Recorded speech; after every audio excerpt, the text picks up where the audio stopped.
नमस्कार, आज की बात में आपका स्वागत है। आज एक बार फिर किसानों के साथ सरकार की बातचीत का कोई नतीजा नहीं निकल पाया। करीब 3.5-4 घंटे तक बात हुई। किसान संगठनों के नेता इस बात पर अड़े रहे कि सरकार तीनों कृषि कानूनों को वापस ले, और सरकार उनसे बार बार कहती रही कि वो इन कानूनों पर क्लॉज बाय क्लॉज बात करने को तैयार है, संशोधन करने को तैयार है, कमिटमेंट देने को तैयार है। लेकिन किसान नेता अपनी बात पर अड़े रहे। फाइनली ये तय हुआ कि अब एक बार फिर मीटिंग होगी। मीटिंग से जब किसान नेता बाहर निकले तो उन्होंने कोई बहुत नेगेटिव बात तो नहीं की, लेकिन इस बात को दोहराया कि जब तक तीनों कानून वापस नहीं होंगे तब तक उनका धरना जारी रहेगा। अब सरकार और किसानों के बीच यह तय हुआ कि अगली मीटिंग 8 जनवरी को होगी। सवाल यह कि वो कौन लोग हैं जो नहीं चाहते किसानों और सरकार के बीच बातचीत सफल हो। वो कौन है जो नहीं चाहते कि रास्ता न निकले। किसान नेता तो रास्ता निकालना चाहते हैं, लेकिन पॉलिटिकल पार्टियां नहीं चाहती। आज की बात में आज मैं आपको बताऊंगा कि वामपंथी दल, अकाली दल और कांग्रेस जैसी पार्टियां क्यों नहीं चाहते कि कोई रास्ता निकले। वो क्यों नहीं चाहते कि सर्दी में सड़क पर बैठे किसान अपने घर वापस जाएं। राहुल गांधी ने आज एक बार फिर सरकार पर हमला किया और सरकार को क्रूर बताया। सुखबीर बादल ने नरेंद्र मोदी को तानाशाह बताया, और वामपंथी दलों ने 26 जनवरी को गणतंत्र दिवस के दिन राजपथ पर ट्रैक्टर चलाने का आइडिया दिया। सबसे खतरनाक बात है कि किसानों को इस बात के लिए उकसाया जा रहा है, भड़काया जा रहा है कि वो 26 जनवरी तक अपना आंदोलन किसी भी तरह जारी रखें। यह सरकार को एम्बेरेस करने की रणनीति है। इसके पीछे किसानों का फायदा नहीं है, राजनीति है। लेकिन पहले मैं आपको ये बताता हूं कि आज की मीटिंग के बाद किसान नेताओं ने क्या कहा। यह सुनेंगे तो आपको अंदाजा होगा कि आज मीटिंग में मूड कैसा था। हमने ये कहा कि सरकार इन तीनों कानूनों को वापस ले। सरकार की तरफ से मंत्री जी कहते रहे नहीं पॉइंट वाइज बात कर लो, तो हमने कहा बातचीत का तो कोई औचित्य नहीं है। जब हम कानूनों को मानते ही नहीं है, मंजूर ही नहीं करते तो बात किस बात की कर ले। कोई बात हमको करनी नहीं है, और इसी बात पे गतिरोध बना रहा शाम तक। सहमति बनी, किसी बातचीत बनी? बिल्कुल कोई बात ही नहीं सहमति बनने। सहमति बात एक है, एक सूत्री बात है, और 1.5 अरब की बात है कि कानून वापस लो। सरकार ने क्या कहा कानून वापस? सरकार बार बार करती रही कि ये अभी जो है इस पे आप कानून बनाया है, सरकार का कानून है, सरकार बहुत कुछ देखती है तो देख ले, हमको नहीं चाहिए ये कानून। बस हमारा ये था कि वापस लो। राकेश टिकैत की बात भी सुन लीजिए। मीटिंग के बाद राकेश टिकैत ने कहा कि सरकार कानून वापस नहीं लेगी तो हम कौन सा अपने घर वापस जा रहे हैं। बातचीत जारी रहेगी, आंदोलन भी जारी रहेगा। राकेश टिकैत ने कहा कि सरकार तीनों कृषि कानूनों को जितना जल्दी वापस लेगी, सरकार को उतना जल्दी आराम मिलेगा। जो 3 बिल हैं उस पर बातचीत हुई, और दोनों उसमें लंच से पहले और लंच के बाद में भी उसी में बातचीत हुई, और फिर दोनों इशू पे एमएसपी और 3 कानून को वापसी लेने पे ये है कि उन्होंने सरकार ने कहा कि हम 8 तारीख में फिर हम बात करेंगे। घर नहीं जाएंगे, बता दिया। कानून वापसी नहीं तो घर वापसी नहीं। हमने साफ कह दिया, बिल वापसी के बगैर कोई वो नहीं है। सरकार आपकी बात सुनने को तैयार है कानून वापसी लेने के लिए? अरे लेगी, जितना जल्दी ले लेगी उतना आराम मिलेगा सरकार को। आज की बैठक में ये है कि 3 कानून वापसी हो, बस अकेले इसी पे आज चर्चा हुई पूर्ण रूप से। सरकार की तरफ से क्या कहा गया? सरकार की तरफ से ये है कि हम इसमें सलाह करके और आपको बताएंगे। जब देश के किसानों की यही डिमांड है तो हम इस पर सलाह कर लें, चर्चा कर लें। सरकार ने ऐसा कोई संकेत दिया कि कानून वापस लेने को तैयार है? लेंगे कानून वापसी, एक हल है, और तो कोई रास्ता ही नहीं है। अमेंडमेंट के लिए तैयार नहीं, कोई नहीं। आज की बातचीत सफल नहीं हो पाई, इससे लेफ्ट पार्टी के नेता काफी संतुष्ट हैं। किसानों का जो आंदोलन हो रहा है उसमें वामपंथी दलों के कार्यकर्ता सबसे ज्यादा हैं, सबसे आगे हैं। कम्युनिस्ट नेता भी पूरी ताकत से किसान आंदोलन को हवा देने में लगे हुए हैं। आज की मीटिंग में पुराने वामपंथी नेता हन्नन मौला भी शामिल थे।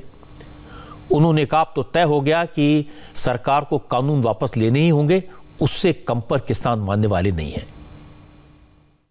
बेनतीजा मगर इंडिकेशन इज देयर। गवर्नमेंट आज समझ गया कि इसी को किसी हालत में बदल नहीं सकता।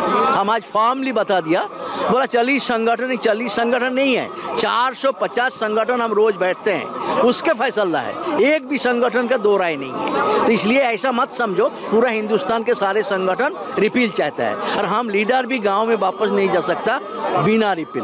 ये किसान चाहता है, ये हमारा ओपिनियन नहीं है। तो किसान के ओपिनियन को कोई नेता उपेक्षा नहीं कर सकता। ये हमारा final word, repeal repeal repeal. तो सरकार तो समझ गया रिपील के अलावा कोई रास्ता नहीं है, रिपील करो ता उसके बाद एमएसपी चर्चा हो सकता। तो बोला ठीक है, कब डेट 8 तारीख 2 बजे फिर दोबारा डिस्कशन होगा रिपील के प्रोसीड्योर और उसके बाद एमएसपी। हम बोला ठीक है, जब तक फैसला नहीं होगा हम आंदोलन का जो कार्यक्रम है जारी रहेगा। अब ये बताने की जरूरत नहीं है कि बिल रिपील ना हो तब तक आंदोलन चलता रहे, ये आइडिया कौन दे रहा है और कहां से आ रहा है। हन्नन मौला तो इस बात से खुश हैं। वो जानते हैं कि 26 जनवरी तक के लिए किसानों के संगठनों की रणनीति तो तैयार है। आज मीटिंग जब खत्म हुई तो उन लोगों के कहने से, वामपंथी नेताओं के उकसाने से कुछ लोगों ने साफ साफ कहा कि किसान अब रिपब्लिक डे पर 26 जनवरी को राजपथ पर ट्रैक्टर मार्च निकालेंगे। आगे हमारा जो प्रोग्राम दिया हुआ है 6 जनवरी को जो है केएमपी पर जो है ट्रैक्टर मार्च करेंगे। 13 को जो लोहड़ी होती है उसमें जो कानून है उनकी कपियां साड़ेंगे। 23 को जो अपना सुभाष चंद्र बोस का जो दिन है उसमें जो है पूरे भारत में जो है ट्रैक्टर मार्च करेंगे। 26 तारीख को जो गणतंत्र दिवस है उसमें जो नाम मांगे साड़ी मांगी गई तो किसान ट्रेड मार्च जो है किया जाएगा, दिल्ली में जाया जाएगा। अब ये सारी बातें सुनकर आपको अंदाजा लग गया होगा कि बातचीत हुई लेकिन रास्ता क्यों नहीं निकला, बात बनी क्यों नहीं। लेकिन इसके बाद भी कृषि मंत्री नरेंद्र सिंह तोमर जब बाहर निकले तो काफी उम्मीद से भरे हुए थे, काफी संयमित थे। उन्होंने किसी प्रोवोक करने वाले सवाल का जवाब नहीं दिया, लेकिन कहा कि कई बार मुद्दे पेचीदे हो जाते हैं, कई बार बात बनने में देर लगती है, इसलिए इस बार न सही अगली बार बात बनेगी, उम्मीद तो है। भारत सरकार के 2 कानून नए और 1 संशोधन, ऐसे जो 3 कानूनों के बारे में चर्चा चलती है, उस पर हम लोग चाहते थे कि यूनियन क्लॉज वाइज चर्चा करें, जिससे कि उसमें से रास्ता निकालने में आगे बढ़ सके। इसी पर बात चलती रही, थोड़ा बहुत बात एमएसपी पर भी हुई, लेकिन आज हम कोई निर्णय तक नहीं पहुंच सके और इसलिए यूनियन और सरकार दोनों ने मिलकर तय किया कि 8 तारीख को पुनः 2 बजे बैठेंगे और इस चर्चा को आगे बढ़ाएंगे। चर्चा में स्वाभाविक रूप से माहौल अच्छा था, लेकिन एक्ट रिपील पर अड़े रहने के कारण कोई रास्ता बन नहीं पाया।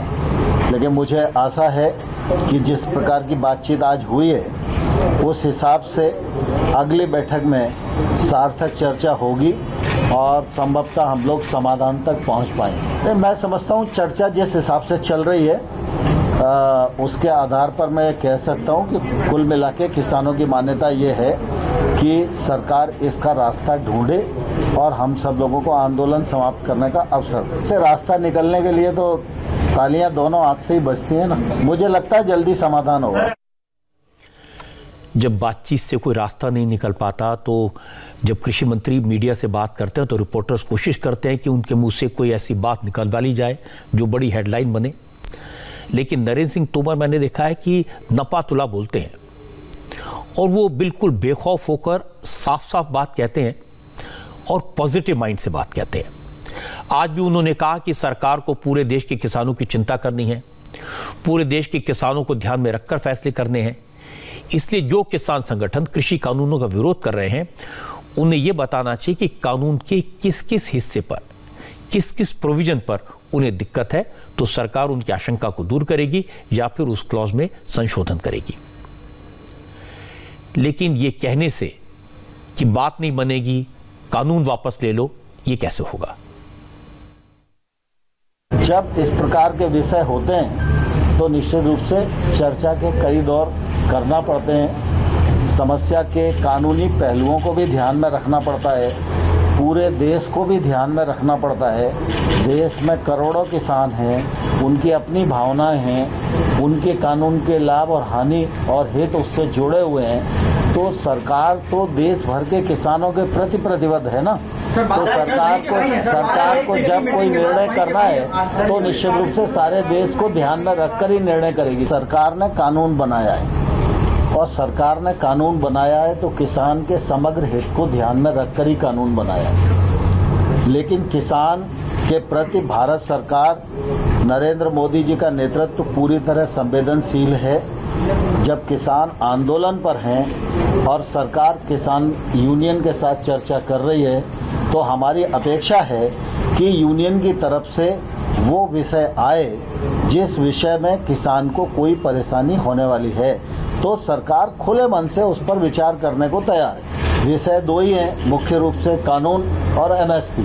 तो चर्चा में बीच बीच में चर्चा आगे बढ़ती है, फिर पीछे जाती है, फिर आगे बढ़ती है, फिर पीछे जाती है। तो ऐसा कुछ नहीं है कि हमने कुछ इस प्रकार से कहा हो, लेकिन कुल मिला के चर्चा ठीक वातावरण में हुई और दोनों तरफ से उत्सुकता है कि जल्दी से जल्दी इसका समाधान निकले। नरेंद्र सिंह तोमर की बात सही है कि सरकार पूरे देश की है, सरकार को फैसले पूरे मुल्क के लिए करने होते हैं। इसलिए अगर कुछ संगठन या कुछ किसान नेता या फिर किसी एक प्रोविंस के किसान ये कहें कि कानून में गड़बड़ी है, तो उन्हें ये तो बताना चाहिए कि कानून के किन प्रावधानों पर शंका है ताकि सरकार उसे दूर कर सके। क्योंकि ये बात तो दिखाई दे रही कि जो आंदोलन हो रहा है उसमें ज्यादातर किसान पंजाब के हैं, ज्यादातर संगठन पंजाब के हैं, पश्चिमी उत्तर प्रदेश के कुछ लोग हैं, राजस्थान के लोग हैं, महाराष्ट्र के कुछ किसान शामिल हैं।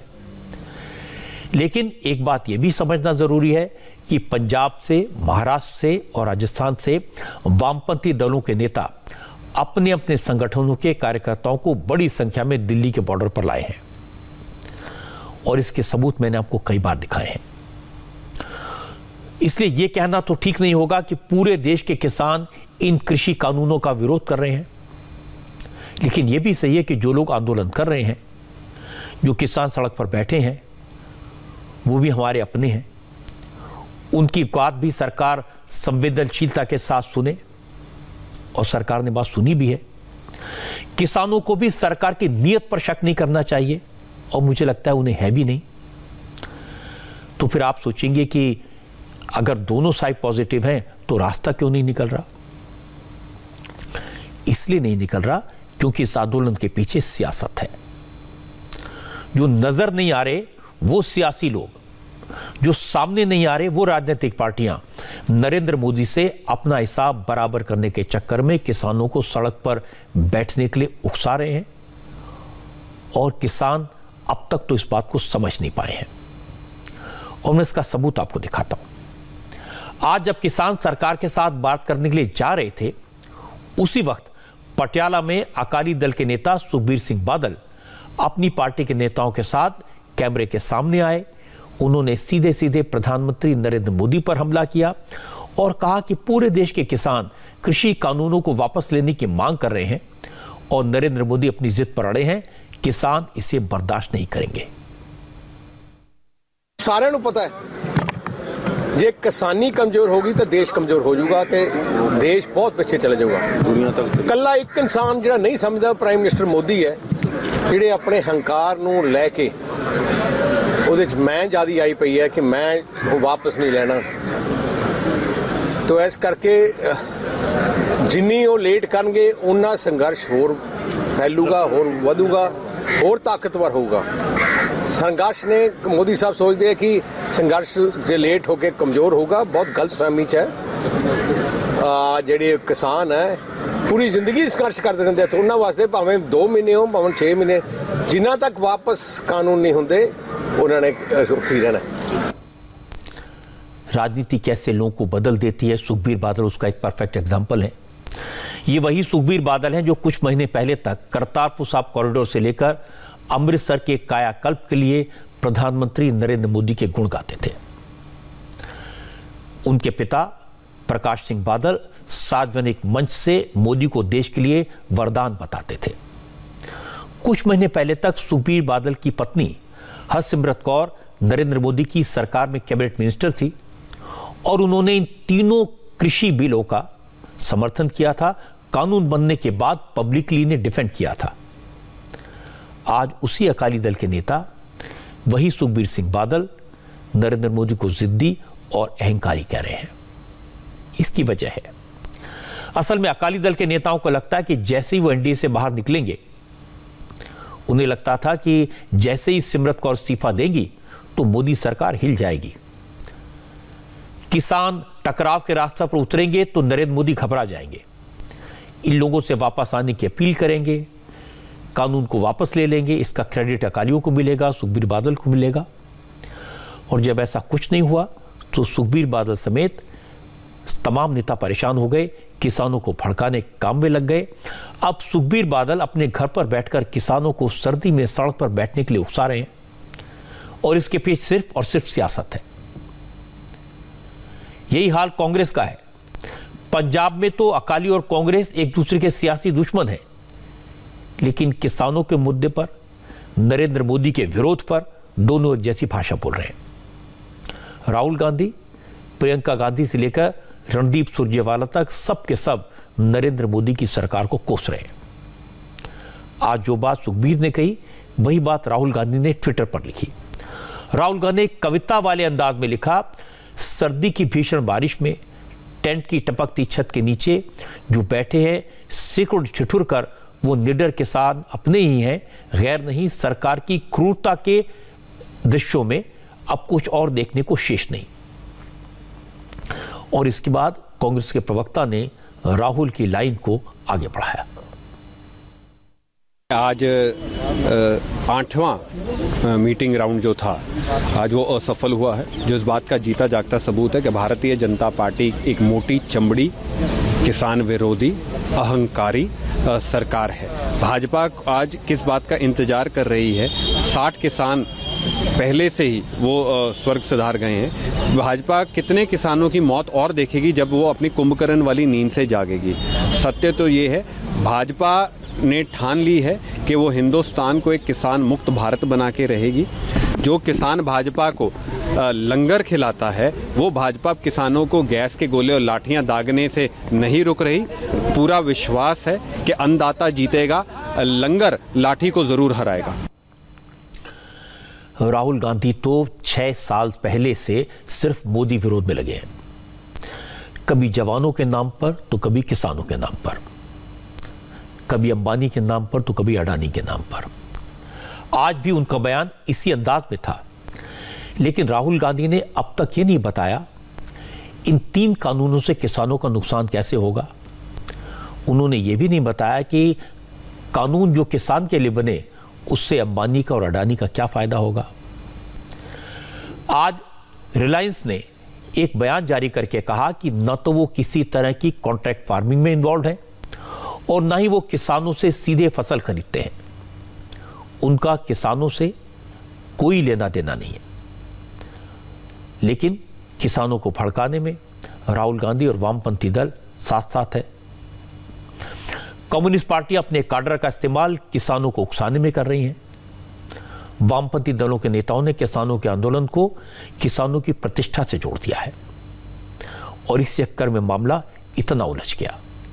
किसान सरकार से बात करना चाहते हैं, खुले दिल से सरकार की बात सुनना चाहते हैं, लेकिन कम्युनिस्ट किसानों को हर रोज भड़काते हैं। Farmers braving the cold, braving the rain, braving all difficulties, they are fighting for a genuine demand, and the government should not remain rigid and arrogant. Government should reach out to the farmers unions with sincerity. So far we have seen talks were held for the sake of talks. No sincerity, no sensitivity on the part of government to understand the farmers' problems. इसे कहते हैं हाथी के दांत खाने की ओर दिखाने की ओर। थोड़ी देर पहले मैंने आपको किसान संगठनों और सरकार की मीटिंग से निकले हन्नन मौला की बात सुनवाई थी। अब मैं आपको दिखाता हूं कि हन्नन मौला ने मीटिंग में जाने से पहले क्या कहा था, और उनकी बात सुनेंगे, पहले की बात सुनेंगे तो आपको अंदाजा हो जाएगा कि वो मीटिंग से पहले ही तय करके गए थे उन्हें मीटिंग से बाहर निकलकर क्या कहना है। मुख्य एजेंडा 3 बिल को वापस लाना और एमएसपी को कानूनी दर्जा देना, ये जो इशू है हम बात साफ कर दिया, इसमें कोई कानूनी प्रॉब्लम नहीं है, ये राजनीतिक इच्छा का सौदा है। गवर्नमेंट पॉलिटिक्स में उसको देखने किसके साथ है, गवर्नमेंट कॉरपोरेट का साथ है तो ये कानून वापस नहीं लेंगे, वो कॉरपोरेट के साथ करेगा, और किसान के साथ है तो जरूर इसको वापस ले सकता। और ये सिंपल बात है, ऑर्डिनेंस भी हो सकता, पार्लियामेंट बुला के पास भी कर सकता, 1 घंटा का बात है सरकार का ईमानदारी का और उसका मानविकता का बात है। जो किसान नेता सरकार से बात करने गए थे, उनसे जब हमारे रिपोर्टर्स अकेले में बात करते हैं तो ये बात मानते हैं कि सरकार ने हर मीटिंग में उनकी बात पॉजिटिव माइंड से सुनी, सहानुभूति से सुनी। वो ये भी मानते हैं कि नरेंद्र मोदी किसानों के विरोधी नहीं है, नरेंद्र मोदी ने किसानों के लिए बहुत कुछ किया है, लेकिन उनकी प्रॉब्लम यह है कि वो अब इस मामले में काफ़ी आगे जा चुके हैं। वामपंथियों ने, अकालियों ने, राहुल गांधी जैसे कांग्रेस के नेताओं ने इसे किसानों के लिए उनकी प्रतिष्ठा का प्रश्न बना दिया है। अकेले में तो किसान ये भी मानते हैं कि सरकार हर उस क्लॉज को बदलने को तैयार है जिसकी मांग किसान नेता कर रहे हैं, और उन्हें लगता है कि यही एक रास्ता है। लेकिन जब वो पब्लिकली बात करते हैं, जब यही नेता सामूहिक तौर पर बात करते हैं, तो कहते हैं कि जब तक ये 3 कानून वापस नहीं होंगे तब तक प्रोटेस्ट चलता रहेगा। और जो बात मुझे ठीक नहीं लगी वो ये है कि कुछ किसान नेता ये कह रहे थे कि वो 26 जनवरी को रिपब्लिक डे के दिन राजपथ पर ट्रैक्टर चलाएंगे, जहां रिपब्लिक डे की परेड चलती है वहां प्रोटेस्ट करेंगे। इसका मतलब 2 है, एक तो ये मानकर बैठे हैं कि 26 जनवरी तक रास्ता नहीं निकलने दिया जाएगा, और दूसरा ये गणतंत्र दिवस इस देश के सम्मान का समारोह है, वो उसमें गड़बड़ करने का विचार कर रहे हैं। मैं तो अपना सुझाव एक बार फिर से देना चाहता हूं। किसान नेताओं को चाहिए कि वो सर्दी के मौसम में बड़े बूढ़ों को, बच्चों को, महिलाओं को वापस भेज दें। नौजवान चाहें तो जरूर धरने पर डटे रहें, प्रोटेस्ट करते रहें। और ये किसान नेता सरकार से तीनों कृषि कानूनों में हर वो संशोधन करवा लें जो वो चाहते हैं, और उसके लिए प्रेशर भी बनाएं। उसके बाद संशोधित कानूनों को 1 साल तक ट्राई करके देखें। अगर तब भी लगे इन कानूनों से किसानों को कोई फायदा नहीं हुआ, तब भी लगे कि मंडियां बंद हो रही हैं, तब भी लगे कि एमएसपी नहीं मिल रही है, तब भी लगे कि किसानों को उनकी फसल का वाजिब दाम नहीं मिल रहा, तो फिर मैदान में उतरे, सरकार के खिलाफ प्रोटेस्ट करें। और मुझे लगता है कि देश भर के सारे किसान उनके साथ होंगे, देश की जनता उनके साथ होगी। आज की एक और बड़ी खबर मुरादनगर से आई है। यहां दिन भर हंगामा हुआ, चीखें सुनाई दी, सड़क पर अपने पिता की लाश के सामने बैठे बच्चे दिखाई दिए, रोती बिलखती महिलाओं की दिल को चीरने वाली चित्कार सुनाई दी, और शाम को शमशान में एक साथ जलती चिताओं की आग दिखाई दी। असल में गाजियाबाद के मुरादनगर में कल शमशान में हुए हादसे में 25 लोगों की मौत हो गई थी। जिस शमशान में गांव के लोग अपने एक परिवार के सदस्य को विदाई देने पहुंचे थे, उसी शमशान में आज एक साथ कई लोगों की चिताएं जल रही थी। जो लोग अंतिम संस्कार में गए थे वो खुद आज उस अंतिम संस्कार में शामिल हुए जिनमें उनके अपने थे।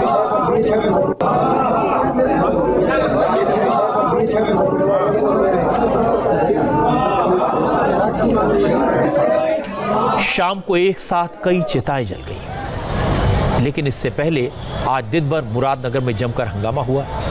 25 लोगों की मौत से नाराज लोगों ने नेशनल हाईवे को जाम कर दिया। NH 58 पर शव रखकर लोगों ने प्रदर्शन किया। इस प्रदर्शन में वो बच्चे थे जिनके पिता की मौत हादसे में हो गई थी, वो माएँ थी जिनके बेटों की जान चली गई थी, वो पत्नियां थी जिनके पति की मौत हो गई थी, 3 लाशें सड़क पर रखी थी और सैकड़ों लोग फूट फूट कर रो रहे थे।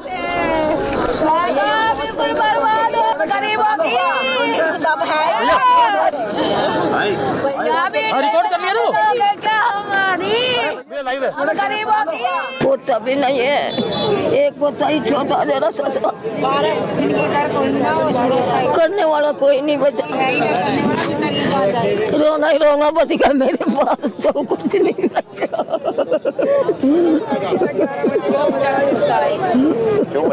उसमें गोली तार दो, जिसने बिम बनाया है वही मेरे बालक के ऊपर गिरा, कैसे कैसे मेरे बालक का दम निकला होगा। मेरा बालक माता लुट गई, मेरे घर में कोई आदमी ना, मेरा देवर, मेरे दोनों देवर पड़े वहाँ, अब मेरा लाल इतना भोला, मेरा बाबू बहुत भोला।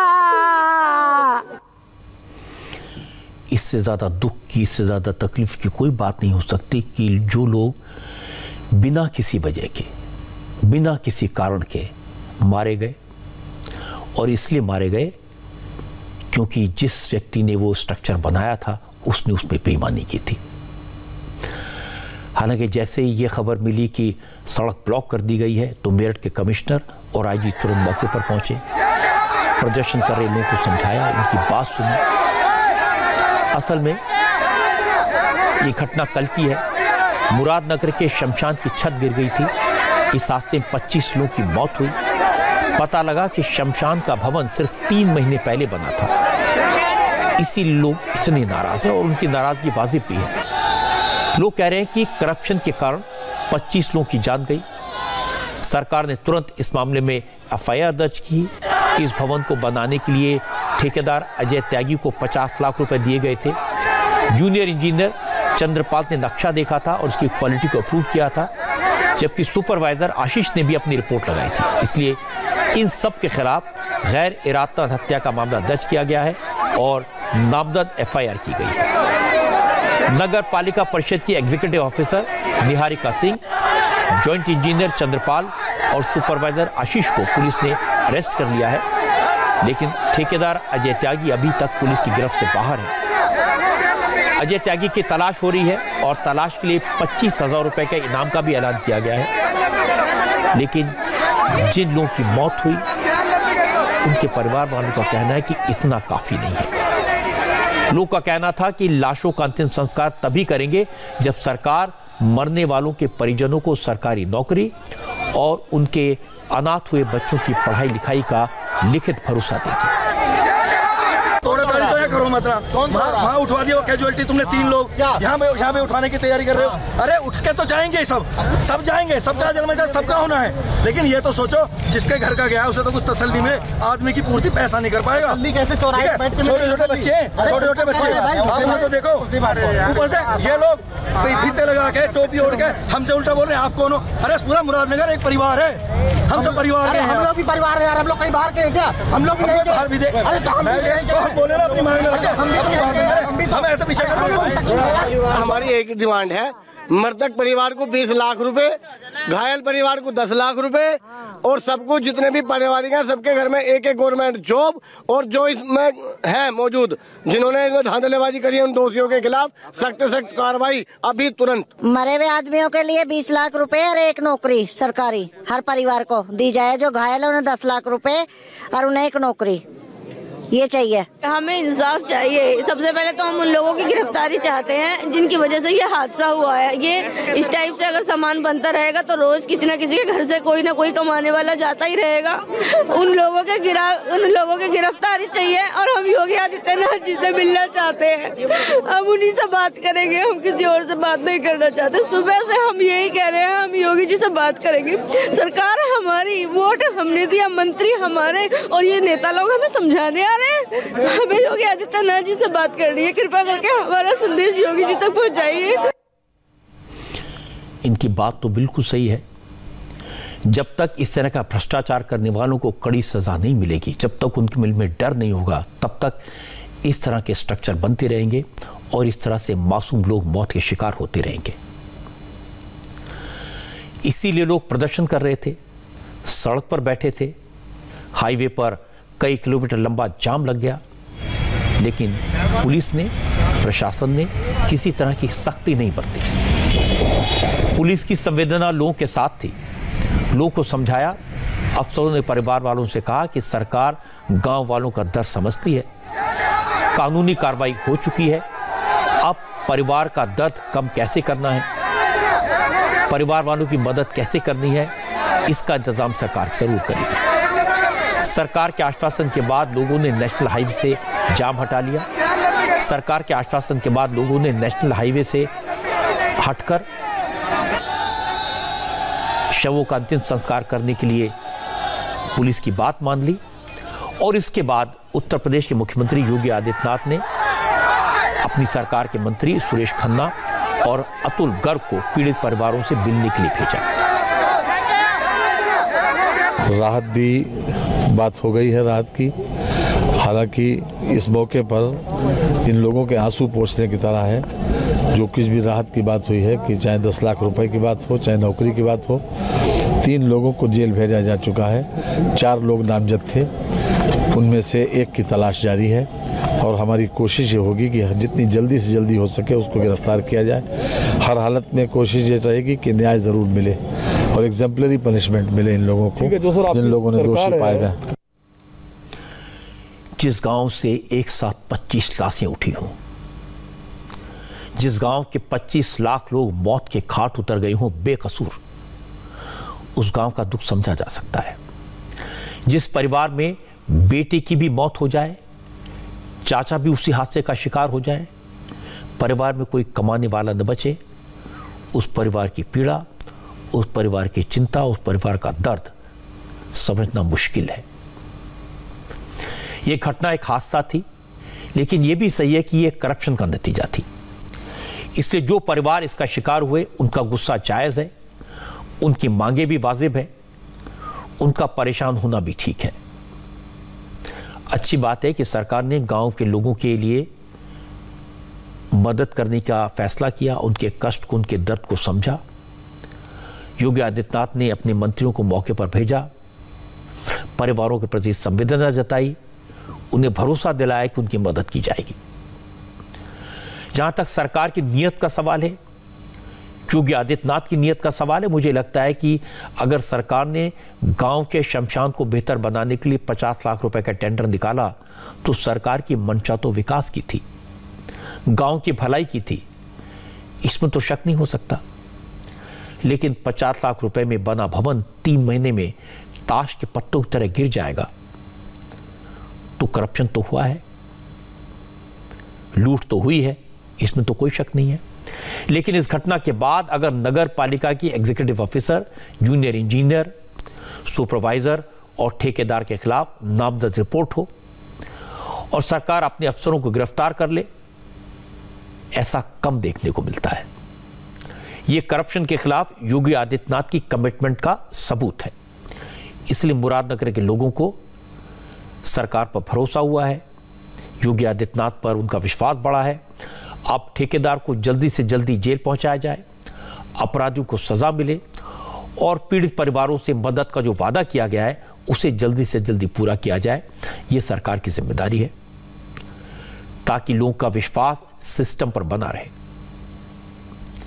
लेकिन कई बार ऐसी घटनाएं भी होती हैं जिनसे शंका होती है कि कुछ लोग सिस्टम की संवेदनशीलता का फायदा उठाकर समाज में जहर घोलने की कोशिश करते हैं, कोई मजहब के नाम पर तो कोई मंदिर के नाम पर।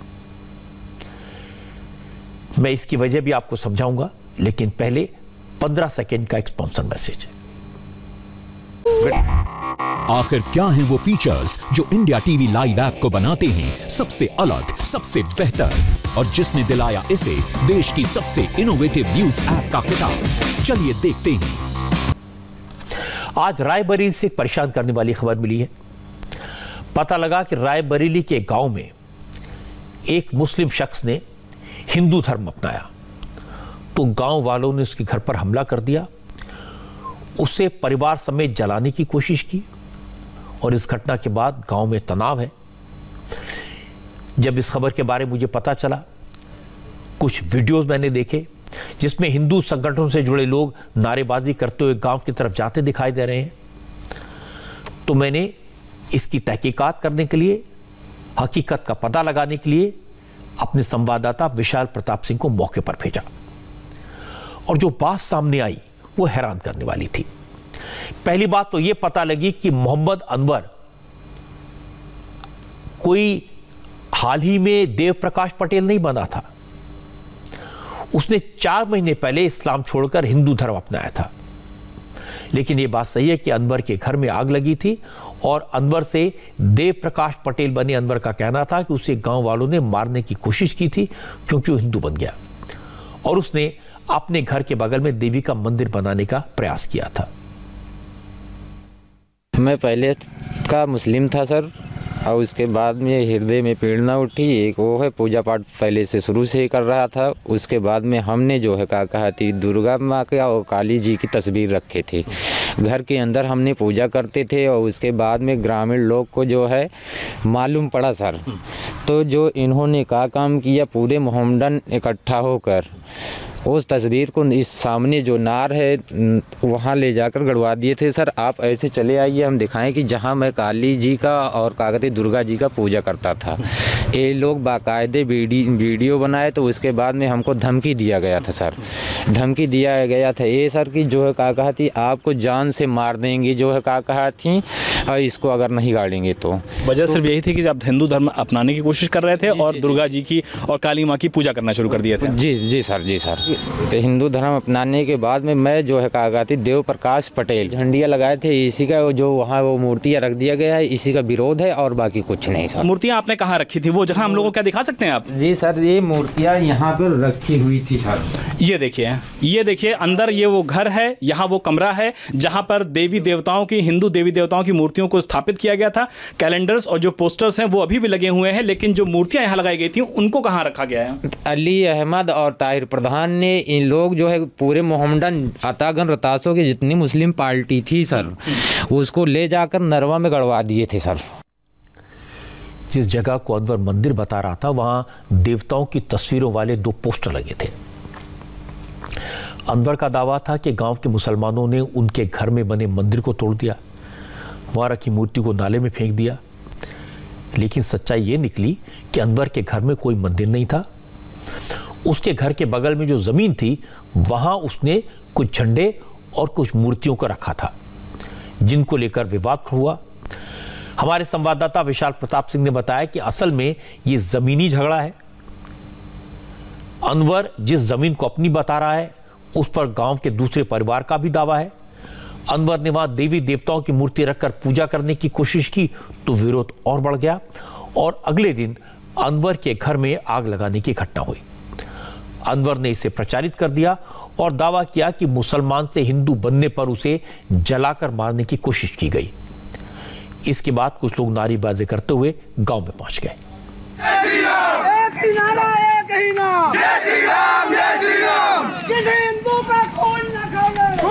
इसके बाद पूरे इलाके में तनाव हो गया, पुलिस पहुंची, 2 लोगों को अरेस्ट किया गया। लेकिन गांव वालों का कहना है कि मामला जमीन पर कब्जे का है। अनवर ने साजिश करके गांव वालों को फंसाने की कोशिश की। अगर पुलिस सही तरीके से जांच करेगी तो असलियत जरूर सामने आएगी। ये एकदम गलत बेबुनियाद बात है, ये इसके खुद की साजिश है। अभी 2 दिन पहले हमने हर कोई काम, जैसे आपको मैंने पेपर दिखाया, आप उस पट्टे को देखिए। 25 साल पहले आवासी पट्टा है इम्तियाज, मोहम्मद इम्तियाज, उसके बाप का नाम मोहम्मद अकबर मरहूम स्वर्गीय।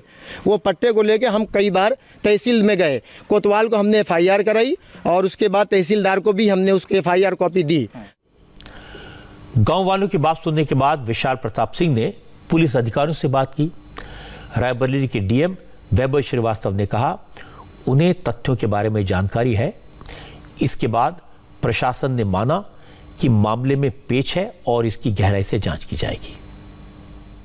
वहाँ एक आग तो लगी थी, लेकिन जो अभी तक हमारी जो विवेचना जो पुलिस की हुई, जो और हमारे समझ में आया कि भूमि विवाद से संबंधित मामला भी इसमें नज़र आ रहा है, क्योंकि ये सारी जो ज़मीन है पट्टे की है और कहीं ना कहीं पट्टे की भूमि को जो कहीं ना कहीं जो उनके विवाद हैं उसको लेकर भी इसमें एक पहलू हो सकता है। लेकिन ये पूरी डिटेल जाँच हम इसमें कर रहे हैं। रायबरेली की जो घटना है दिखने में छोटी लग सकती है, लेकिन ऐसी घटनाओं के नतीजे गंभीर हो सकते हैं। इसलिए प्रशासन को इस तरह के लोगों के साथ सख्ती से पेश आना चाहिए। सोचिए, शख्स ने जमीन के कब्जे के चक्कर में धर्म परिवर्तन किया, देवी देवताओं की मूर्तियां रखकर जमीन पर दावा किया और इस पूरे मामले को हिंदू मुसलमान के बीच टकराव का रंग देने की कोशिश की। इससे भी ज्यादा खतरनाक बात यह है कि कुछ लोग बिना सोचे समझे नारे लगाते हुए गांव में पहुंच गए। ये और भी खतरनाक है। जिस शख्स ने यह साजिश की उसको तो सजा मिलनी चाहिए। उन लोगों को भी नहीं छोड़ा जाना चाहिए जो भगवा पट्टा गले में डालकर हिंदुओं के ठेकेदार बनकर पहुंच जाते हैं, क्योंकि इससे समाज में तनाव होता है, टकराव हो सकता है। इसी तरह की खबर आज आगरा से भी आई। कुछ लोगों ने ताजमहल के प्रेमाइसेस में भगवा झंडा लहराने की कोशिश की। बताया जा रहा है कि हिंदू जागरण मंच के जिला अध्यक्ष गौरव ठाकुर ने इस घटना को अंजाम दिया और ताजमहल के परिसर में भगवा लहराने का वीडियो भी वायरल कर दिया। अच्छी बात है कि इस वीडियो को देखने के बाद प्रशासन ने इस तरह की हरकत करने वालों की पहचान की और कुछ ही देर पहले 3 लोगों को गिरफ्तार कर लिया गया।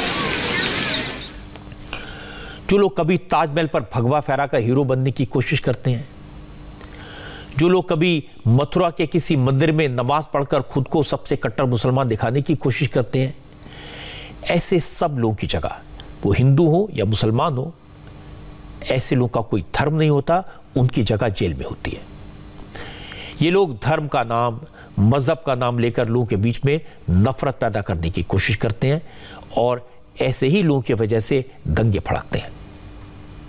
फिलहाल एक ब्रेक के लिए रुकते हैं और ब्रेक के बाद मैं आपको बताऊंगा जो लोग देश में बनी कोरोना वैक्सीन को लेकर कंफ्यूजन फैला रहे हैं, सवाल उठा रहे हैं, सियासत कर रहे हैं, उनकी बातों से वैज्ञानिकों के दिलों पर क्या बीती। जनता तो इस बात से खुश है, राहत महसूस कर रही है कि हमारे देश में कोरोना वैक्सीन तैयार हो गई है, इसकी इमरजेंसी यूज की इजाजत दे दी गई है। लेकिन जिस तरह से इस वैक्सीन को लेकर सियासत हुई उससे वैज्ञानिकों को दुख हुआ है। वो वैज्ञानिक जिन्होंने दिन रात मेहनत करके इस कोरोना वैक्सीन को डेवलप किया। ड्रग कंट्रोलर ने कोविशील्ड और पहली स्वदेशी वैक्सीन कोवैक्सीन के इमरजेंसी यूज की मंजूरी दे दी है। साफ किया कि वैक्सीन को लेकर जो डेटा सामने आए हैं उसे लेकर वो कह सकते हैं वैक्सीन पूरी तरह सेफ है, इमरजेंसी यूज के लिए इसका इस्तेमाल किया जा सकता है। लेकिन इस ऐलान के बाद सोशल मीडिया पर कोवैक्सीन को लेकर जबरदस्त कंफ्यूजन फैलाने की कोशिश की गई, लोगों को डराने की कोशिश हुई। उस काम में कई राजनीतिक दल शामिल थे। अखिलेश यादव ने कह दिया कि बीजेपी की वैक्सीन है, उन्हें बीजेपी की वैक्सीन पर भरोसा नहीं है, जबकि शशि थरूर, जयराम रमेश जैसे नेताओं ने कोवैक्सीन को मंजूरी दिए जाने पर सवाल उठाए। शशि थरूर ने कहा कि कोवैक्सीन के तीसरे फेज के क्लिनिकल ट्रायल का डेटा पब्लिक डोमेन में नहीं है, इसलिए इसे मंजूरी देने की क्या जरूरत थी।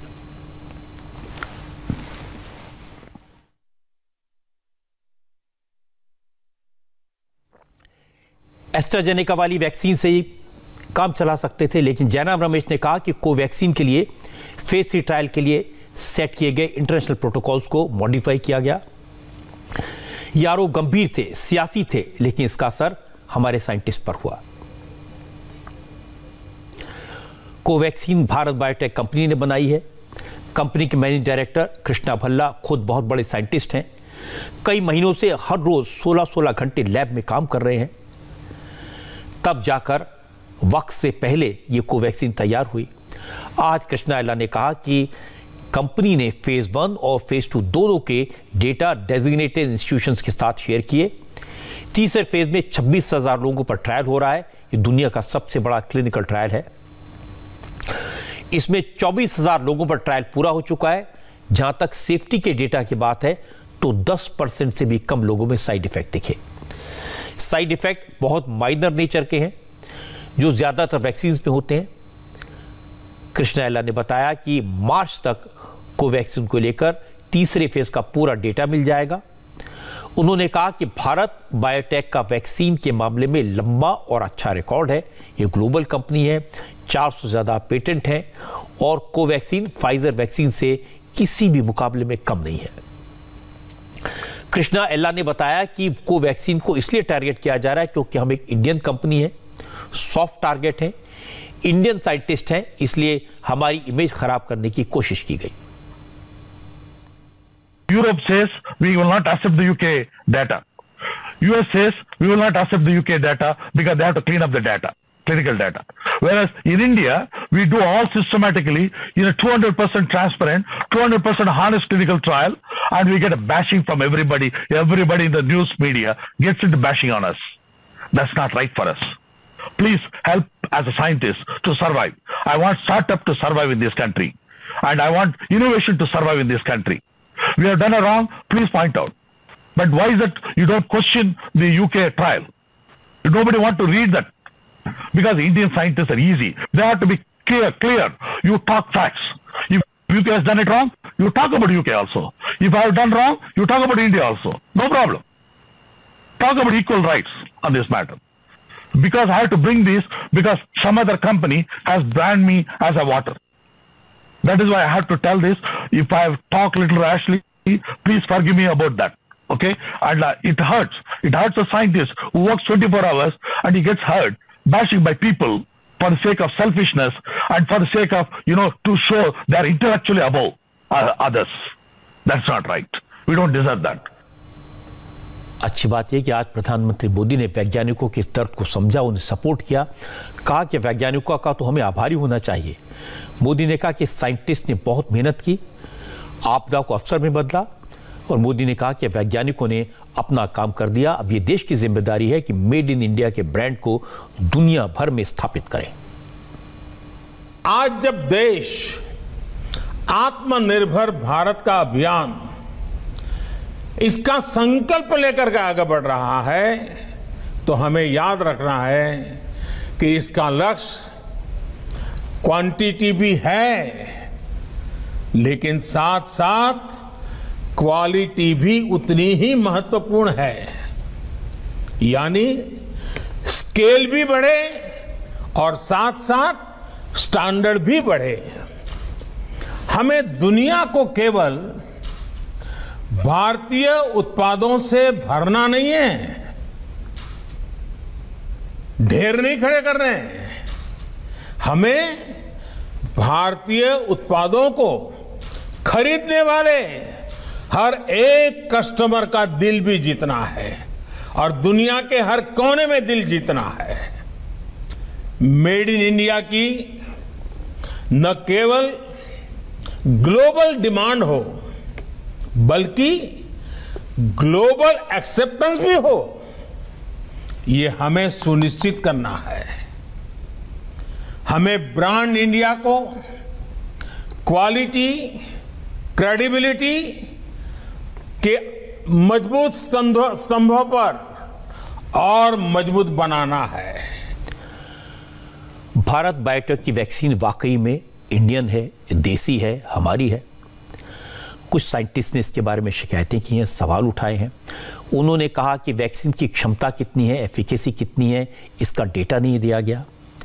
एक और साइंटिस्ट ने इसे अनटेस्टेड और अनप्रूवन वैक्सीन कह दिया।